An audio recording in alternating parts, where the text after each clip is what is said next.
Hey, what's up everyone? Danny Lightning back with another CSR2 video. Today we are checking out the Radford Type 62-2 Track Edition Pikes Peak Special Thingy Dingy right here.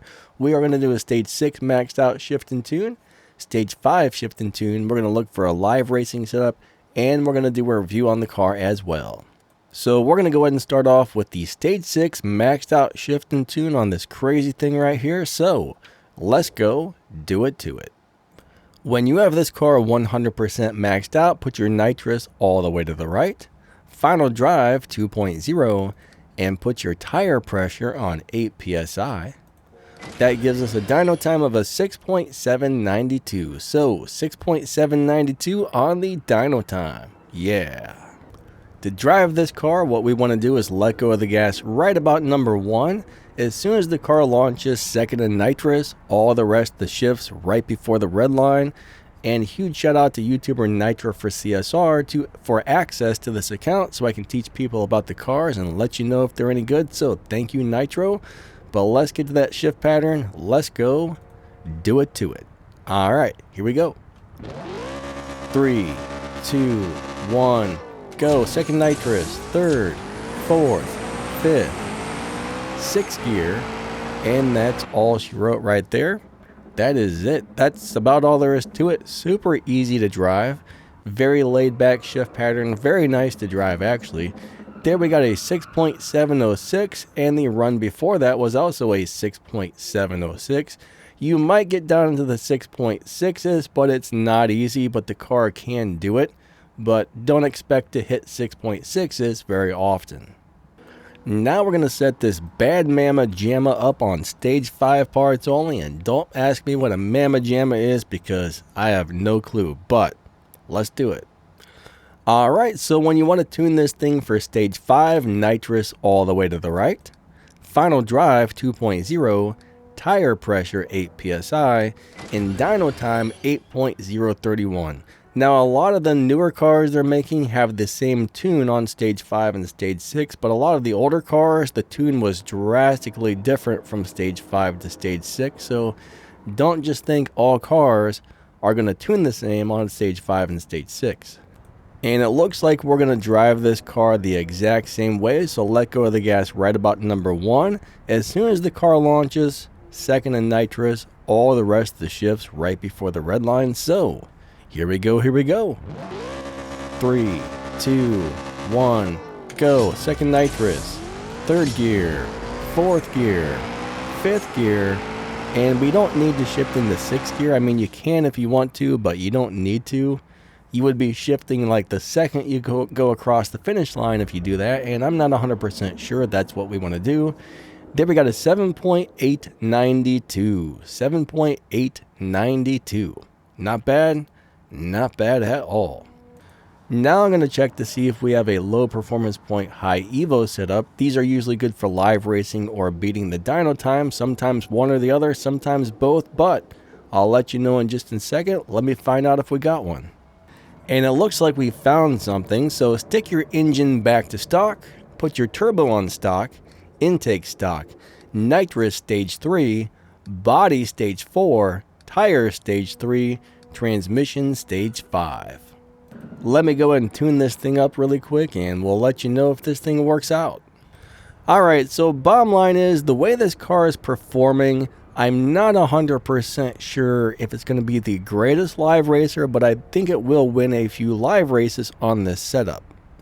So what you want to do is put your nitrous on 99 and 2.0, put your final drive on 2.81, put your tire pressure on 8 psi, and that's going to give us a dyno time of just under 11.2. So if we're trying to live race this, we want to be in the 11.2 lobby. It doesn't really seem to be beating the dyno time by much, so it's not going to be a dyno beater on this, but it might win a few live races as long as you can get it running at 11.2, not really faster or slower.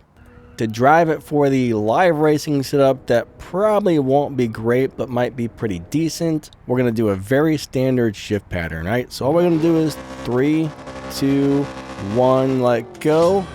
Second nitrous, third, fourth. And it does shift a little bit fast. Here comes 5th gear. And that's really about all she wrote right there. So, bam, it should run right about that 11.2. It usually runs like right at or a little bit slower, so that's why I'm not 100% sure how well this will do for live racing. It's going to be a little bit, I don't know, the numbers look good, but it doesn't drive as good as I would like. Now, if I move the nitrous down to stage 2, I put the body on 6 and transmission on stage 6, I get some much bigger numbers. That's going to get you in the 10.0 lobby, but it's still not performing great, so I think you're better off running the last setup without the stage 6 parts on this car. So this is kind of a weird car for tuning for live racing. It's not performing that great, so I'm not sure how good this is going to do. Now, this particular account, I can't take this into live racing and test it, so I can't tell you how good or bad the car is going to be, but I don't think it's going to be the best live racer out there. I think it will win a couple of live races, but I don't think it's going to be great at live racing. Now, this is a really cool looking car. It does have a lot going for it. I don't think it's going to be your best choice for live racing, however, which is a bummer, but let's check out the top speed, the acceleration, and all of that good stuff. All right, there I got a 6.727, which is a very good time for this car. 0 to 60 in 0.7, 0 to 100 in 1.1, so the acceleration looks pretty good. It's doing 460 miles per hour, and we're doing 6.7s. That's not bad whatsoever. If you get your shift and tune and everything just perfect, you might do in the high 6.6s, but expect to run in 6.7s most of the time. So bottom line is, it's not a huge dyno beating car, right? It doesn't beat the dyno by a lot. It doesn't really seem to have a great live racing setup.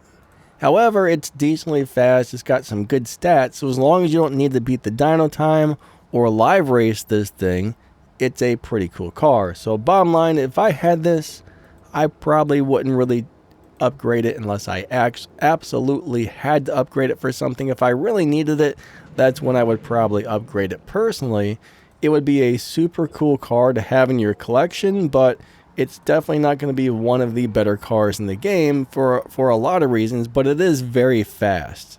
So if you're just looking for a car that's fast, this might be something you're interested in. If you're looking for a car that beats the dyno time or wins live races, this probably isn't going to be your best bet. But you know, it's decently fast, it's got some good stats, and it's a pretty cool car overall. So yeah, there we go. There's a review, and that's the deal with this guy right here. Thanks for watching.